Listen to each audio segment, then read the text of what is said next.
आता पाहूया टॉप 9 मोठ्या राजकीय बातम्या। आरोग्य विभागातील 3200 कोटींच्या कामांना स्थगिती, मुख्यमंत्र्यांकडून तानाजी सावंतांच्या कार्यकाळातील कामांना स्थगिती, सूत्रांची माहिती। सावंतांच्या कार्यकाळात साफसफाईसाठी वार्षिक 638 प्रमाणे 3190 कोटी केले होते मंजूर।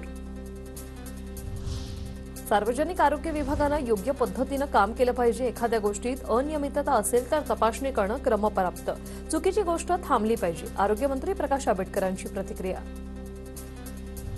शिंदेंच्या कार्यकाळातील घोटाळे मुख्यमंत्री फडणवीस बाहेर काढणार असतील तर स्वागतच, संजय राऊतांची प्रतिक्रिया। रोहित पवारांकडूनही फडणवीसांचं अभिनंदन। रोहित पवारांकडून मुख्यमंत्री फडणवीसांचं अभिनंदन। आरोग्य विभागातील कंत्राटाला स्थगिती देण्याच्या निर्णयाचं स्वागत। सार्वजनिक मालमत्तेचं नुकसान करणाऱ्यांवर कारवाई होणार, वसंत मोरेंनी केलेल्या आंदोलनावरून अजित पवारांची प्रतिक्रिया। नुकसान करण्याच्या पक्षाकडून वसुली व्हावी, कोर्टाने सांगितलेल्या तोडफोडीवरून अजित पवारांचं वक्तव्य। अजित पवारांनी आमच्यावर कारवाई करण्यापेक्षा गुन्हेगारांवर कारवाई करावी, वसंत मोरे यांचं अजित पवारांना प्रत्युत्तर। पालकमंत्री अजित पवारांनी शहराच्या सुरक्षिततेकडे लक्ष देण्याचा दिला सल्ला।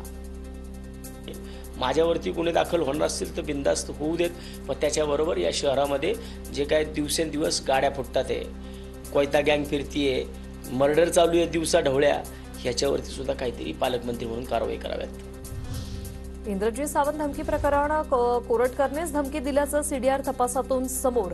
कोरटकरचा आवाज मॉफ केल्याचा दावा खोटा, सूत्रांची माहिती। तर प्रशांत कोरटकरवर कोल्हापूरनंतर आता नागपुरातही गुन्हा दाखल।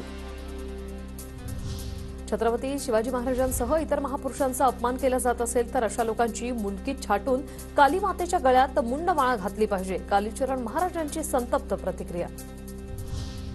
प्रशांत कोरटकरची पत्नी पल्लवी कोरटकर पोलिसात तक्रार, कुटुंबाला धमकी देत आहेत, काही झाल्यास इंद्रजीत सावंत जबाबदार, पल्लवी कोरटकर यांचा आरोप।